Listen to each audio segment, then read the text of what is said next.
love CRT TVs. They're brilliant.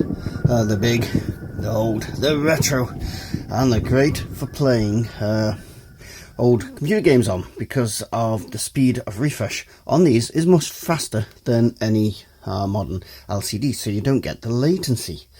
Now, I have this lovely Murphy V1400 TV. The only problem with it is, well, oh, you can hear that buzzing as they switch on. The only immediate problem with it is it's black and white, and the holder's slightly out there, which is just an adjustment to the back, so not worried about that. But apart from that, it works fine. But as I said, it's black and white, and I want to do some videos. I want to review some things, so I'm wanting it to be in colour. And for the longest time, we've been looking for a small colour portable TV to do this, because that's the sort of TV I used when I was young to use computers. And a lot of my friends had little portables to use their computers. And for the longest time, we haven't been able to find one. Until that is, if I move my lovely cup of tea out of the way, and move my little Murphy TV out the way. Until that is, yesterday, I'll just talk to you from the other room, when this thing appeared in a local charity shop for £2.50. This is a Ferguson TX. Ta-da, TX. Where is it? It's on here somewhere. 37140, 12-inch colour TV. Now, when I was a youth, a colour portable was a rare thing, because these are expensive. These are 200 quid when it was new. This one actually is from before my youth. This is from my childhood, because these are actually made in 1982, 1983, and I'll show you a little sticker on the top that shows you this one was, excuse the phone making strange noises, this one was £2.50p, but as you can see, it's a wee bit grotty. They did a fresh pat test on it. As you can see, yes, it's very grotty, and all down here, very grottious. And you can see it's only the first 4 channels. Well, they've actually got their paint missing, so that suggests this hasn't been used from any later sort of source, because we only had channels 1 to 4 on analog originally, so this may have been out of service by the time the digital services started coming in. The early digital services you could still use on a UHF one. The ones now you can't without a converter, but you could then. So our mission today, I will save showing you the image until we're done. Put the camera back on. There we go. But our mission for today, focus, and go, is to clean this bagger up, get these labels off, clean this entire grotty horrible thing up, and get it looking nice again. So that's what we're going to do. First of all, we're going to start with these labels at the top here. Bloody horrible. I'll be back in a second. Right, had to put the camera away for a few moments there so I could put the Murphy back to bed. If anybody wants a review of the Murphy, then just let me know. But since then, all I've done is put a little bit of isopropyl on the sticky bits. I'll do a bit more here because there's a bit stuck there. Just putting it on the cloth rather than putting it straight on the TV, and just rub the affected areas, and we just let that soak for a few minutes, let it soak in, and that should fetch it off. Also see that underneath where I put this, it's actually cleaned the TV up quite nicely. Always put the top on that, don't leave that exposed because it will evaporate quickly and it's a bit noxious.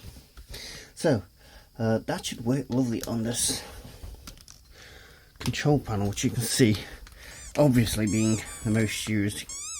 Can't really see from that angle, but if I moved up here, yeah, there you go, being the most used, it is grotty to hell. So going to clean all that up. I'm going to get the back off as well and give it, we're not going to fiddle in there, we're just going to give it a quick spray and see what happens. Right, see if, yeah, just using my nail after a few minutes soaking in isopropyl, I can just use my nail and off it comes. So what I'm going to do next is just use more isopropyl, because we can see it doesn't affect the paint. It's one thing you need to check with that stuff, to make sure it's not going to hurt the paint. We'll use that and get all this rest of this remaining rubbish off the bezel and the front. So we'll do some time lapse, shall we? Go on.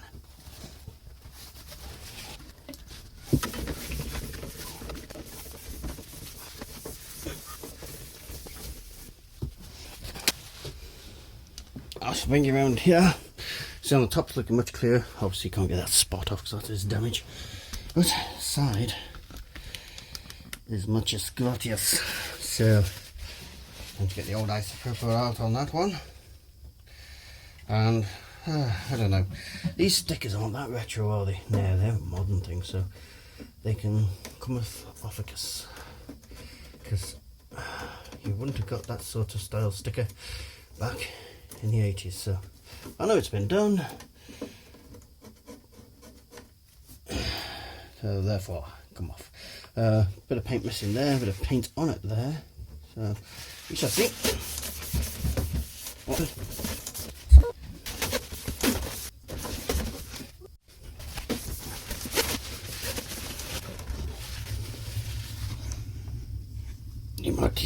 Nimati.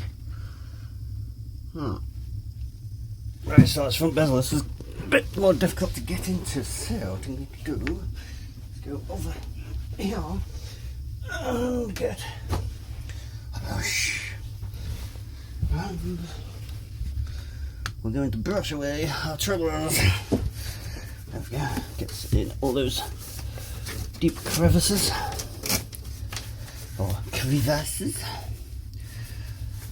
because we're Dutch. No, we don't. Right, get around the CRT itself as best we can. It goes in deep there and you can see the dust.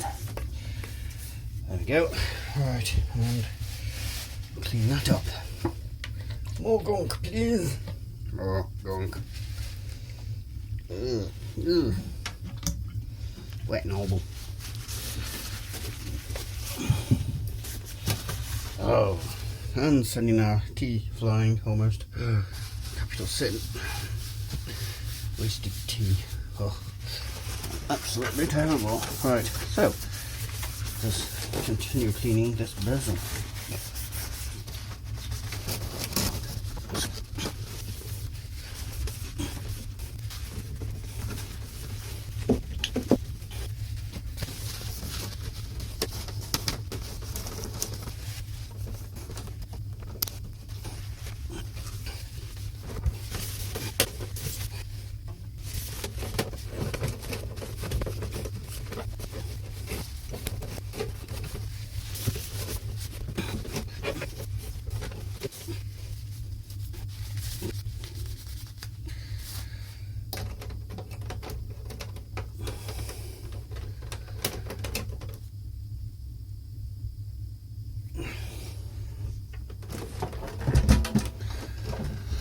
Right, that's her cleaned as best we can so far.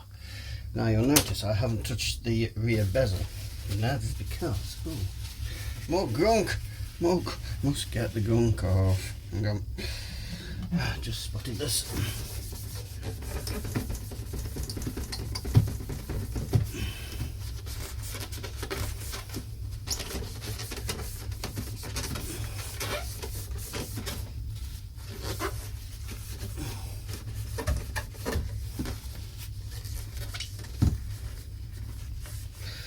There you go. Right, that's because I'm about to take the rear bezel off, so we can have a look inside. So to do that, don't worry, it's a soft surface, so I'm not damaging it doing this. I'm going to have to pull this power cord loose. Reposition the camera first. Hang on, be right back. Right, I have to take this power cord off. Well, not off, but you know, loosen it. Take this out. I don't know how these go through here, so we're going to have to be careful when we remove the back. We may not end up removing it much at all, so we shall see how it works. This may be a success, it may be a failure. There's only one way to find out, isn't there, really? So, that's been now one down that screw. Let's take these out. Obviously, usual precautions. Don't play around inside TVs. High voltages, danger, danger. Will Robinson and all that. True. Now, does that support any of the weight? No, the weight's supported by this, so it should. If I put it that way around, you can see how filthy this back is. Yuck. Right, I'll drop you, Mr. Camera, a little bit. Come on, there we go. Right.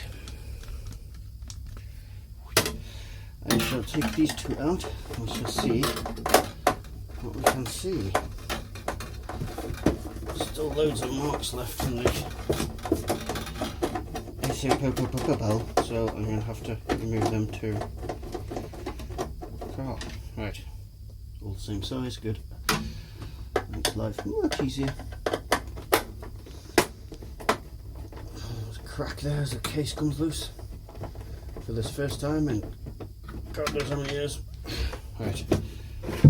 Oh, okay.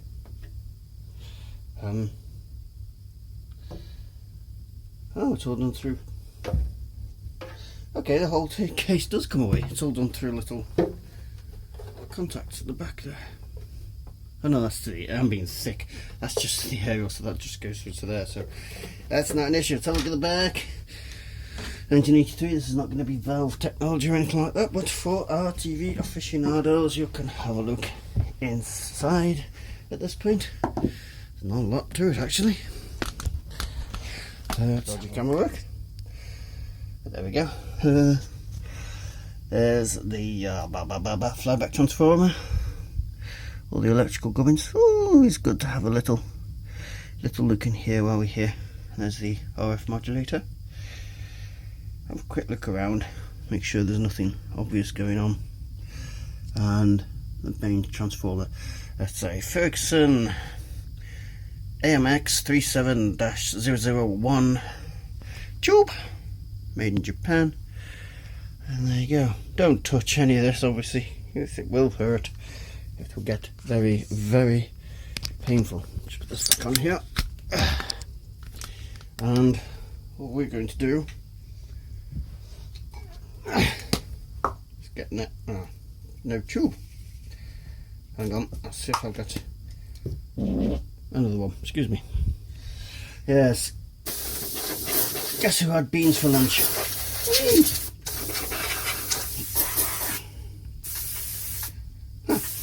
That sticker was waiting to come off. A fair amount of dust in here. Right.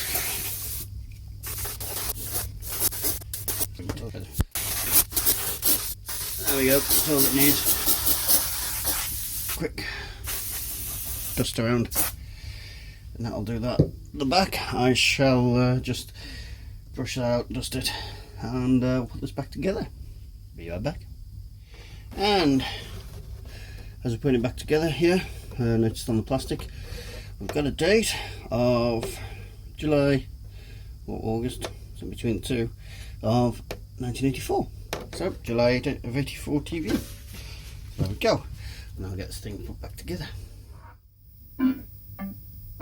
And here we are a short while later, and you can see it's running perfectly with the Sega Mega Drive, or Genesis as the Yanks mistakenly call it.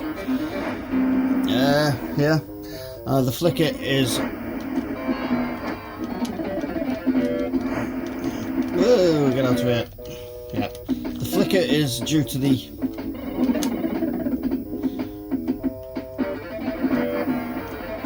flicker is due to the camera effects. That's not actually on the screen. It's actually a lovely picture for a little bit noisy, but CRT pictures always are very noisy with the consoles on UHF, so there you go. But the volume is great.